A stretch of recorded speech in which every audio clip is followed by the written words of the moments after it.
8 তারিখে যাইবি এখন 8 তারিখে একটা পরে দেখি আপনি বলুন না 8 তারিখের সোমবার থেকে 21 দিনের মধ্যে আমরা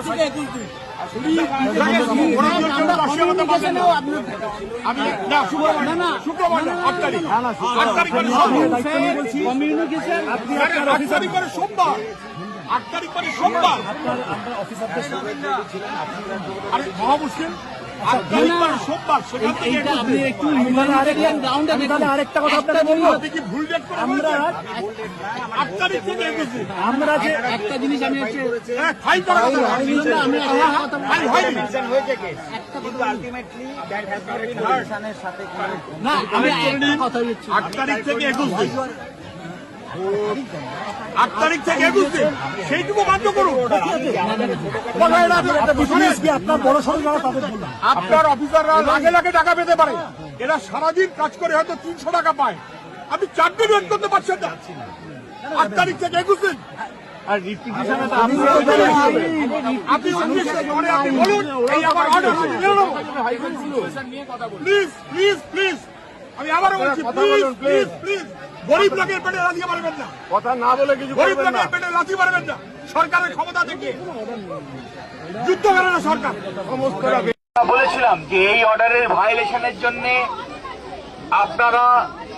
কন্টেম্প্ট হয়েছিল সেই কন্টেম্প্টে গিয়ে আন্ডারটেকিং দিয়েছিলেন যে এই অর্ডার আপনারা কমপ্লাই করবেন হয়নি আমরা কলকাতা হাইকোর্টের এই যে ভেকেশন বেঞ্চ ছিল সেই ভেকেশন বেঞ্চে কোর্টের কাছে জরুরি ভিত্তিতে লিভ দিয়ে রিট পিটিশন ফাইল করেছি যার শুনানি আগামীকাল হবে এখন একটা মামলা পেন্ডিং যে মামলাতে আমরা দাবি করছি যে আদালতের নির্দেশ থাকা সত্ত্বেও তারা মানছে না তাহলে এই পরিস্থিতিতে আমরা দাঁড়িয়ে আছি এখন যেটা বলার যে রাজ্য সরকারের পুলিশ এবং রেল পুলিশ তারা মিলে উচ্ছেদ করতে এসছে যারা দায়িত্বে আছে তারা এখান থেকে 1 মাস আগে সংবিধানের শপথ নিয়েছে যে তারা সংবিধানের বিধি মেনে দেশের আইন মেনে কাজ করবে তাহলে যারা সংবিধানের শপথ নিল দেশের আইন মেনে কাজ করবার তারা সরাসরি যে কলকাতা হাইকোর্টের ডিরেকশন আছে তাকে লঙ্ঘন করছে তাহলে যারা আইনের শাসন প্রতিষ্ঠা করার দায়িত্ব নিয়েছিল তারা কলকাতা হাইকোর্টের নির্দেশকে অমান্য করছে এখন অমান্য করলে আমরা নিঃসন্দেহে কলকাতা হাইকোর্টে গিয়ে আবার আদালত অবমাননা মামলা করতে পারি সেটা আগামী দিনের কাজ কিন্তু আজকের দিনে আমাদের যেটা উপলব্ধি আর আপনাদের জন্য যে বার্তা যেটা আজকের পরিস্থিতি সেই পরিস্থিতিতে এটা খুব পরিষ্কার যে যারা গরিব মানুষ এখানে বসে ব্যবসা করছে তাদের পেটে লাথ মারতে হবে সংবিধান বলছে যে রাষ্ট্রের নীতি এমন হবে যাতে ধনী আর দরিদ্রের মধ্যে অর্থনৈতিক বৈষম্য দূর হয় সেই সংবিধানের শপথ নিয়ে বেছে বেছে গরিবের পেটে লাথি মারা হচ্ছে এটা সরাসরি সংবিধানকে অবমাননা করা হচ্ছে তাহলে আদালত অবমাননা তারা করছেই সঙ্গে সঙ্গে সংবিধানেরও অবমাননা করছে ফলে আমাদের কাছে দায় হচ্ছে এই সংবিধান বাঁচানো এই সংবিধান যে অধিকার আমাদেরকে দিয়েছে যে অধিকার সংবিধানের মধ্যে স্বীকৃত হয়েছে যে অধিকার এরা কেউ দেয়নি যে অধিকার আমরা অর্জন করেছি লড়াইয়ের মধ্যে দিয়ে সেই অধিকারকে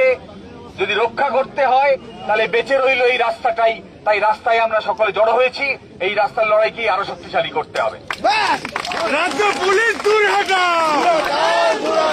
রাজ্য পুলিশ দূর হটাও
সংগ্রাম, হক কথা সোচ্চারে বলবার সংগ্রাম, রুটি রুজির স্বার্থে আমাদের সংগ্রাম, দোকানপাট রক্ষায় আমাদের সংগ্রাম,